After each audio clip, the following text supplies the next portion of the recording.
diabetes type 2 is reversible up to a certain point. After a certain point, the pancreas has deteriorated so far that you can't reverse it completely. But even then, with careful diet, you can manage it much better and you can reduce your use of medication. So when we talk about reversing diabetes, does that literally mean making it go away? It does mean making it go away, but you never get to the place so that you can say, oh, now I don't have to worry about it, I can eat however I want. So in one sense, you don't reverse it. I like to say we can put diabetes to sleep. However, if you put it to sleep, normalize your blood sugars with lifestyle changes, that's really all you need to do, because once the sugar is normalized, the complications of diabetes go away as well. It's interesting, there are two studies published within the last year. One is called the Adventist study, the other is the Encore study, and they took type 2 diabetics primarily, although some type 1, and with intensive management they brought their sugars way down, almost to normal. Unfortunately, although they were able to reduce the incidence of retinopathy, that's in the eyes, nephropathy, that's in the kidneys, and neuropathy, they were not able to reverse or reduce the risk of death from heart attack. And we've wondered why this is. We can markedly reduce the risk of death from heart attack if we reverse diabetes with diet and exercise, but if you do it with medication, that doesn't occur. And the reason for that is simple.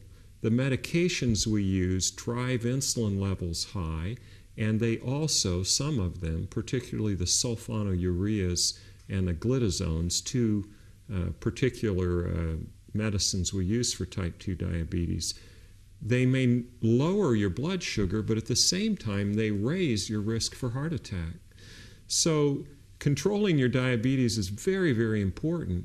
But if you want the best go at a long and healthy life, the way to do it is indeed with diet and exercise. So my father, 65 this year, type 2 diabetic, if he was interested in reversing his diabetes, what exactly would he need to do? Well, if he were coming to me or to another physician that specializes in diabetes reversal, the first thing that we would do is measure how much insulin his own body was making. See, in type 2 diabetes, the problem is not that the body doesn't make enough insulin. The problem is that insulin doesn't work well. If you think of diabetes in this fashion, type 2 diabetes, you need insulin to move sugar out of the blood and into the cell. And in type 2, insulin doesn't work well. It doesn't open the door into the cell well. Insulin is like a key that fits in a lock to open the door. And in type 2 diabetes, that lock is gummed up by the fat that we eat. So if we get the fat out of our diet, then the insulin works better. But in the person that comes to me with diabetes, they have a high-fat diet usually, and so the key isn't working well. The pancreas makes more and more insulin or more and more keys to try to unlock that lock. And so when they come to me, if they have a higher than average insulin level, I know that with diet and exercise, I can reverse their diabetes completely. If their level is normal, I know that the pancreas is starting to fail, and if it's low, I know that chances are we won't be able to reverse the diabetes completely. But the average person, particularly if they've only had diabetes for 10 years or less, their insulin level is still high or high normal, and I know that if I can just get the fat out of their diet so that the insulin works better, I've solved the problem. Particularly if I add to that exercise, because exercise helps the body pull sugar out of the blood faster, and lowering the fat helps the insulin pull the sugar out of the blood faster. So it's not just about the amount of sugar that you're eating, it's actually about the fat. Now, is it all fat, certain kinds of fat? Any fat will do it. There's no question about that. But the fats that do it the most are the fats that are refined. That is, if you eat a nut, there's fat in that nut, Right. but that is not refined as if it were a nut oil. If you eat corn, there is oil in the corn, but if you take it out and make corn oil, that's the fat that really does get in the way of insulin's activity. So you're talking about like cooking oils? Right. Regular kitchen I'm talking cooking about oils. cooking oils, I'm talking about lard, I'm talking about the fat in meats and in dairy. Those fats that are refined either by nature or by the animals that ate the natural products, those are the fats that if we markedly decrease in the diet, then insulin works better, and then the blood sugar drops and the problem is taken care of. So are you suggesting a low-fat diet, a fat-free diet? What are you? Well, low-fat diet, most people when they talk about low-fat diets, what they're talking about is 30% of the calories is fat.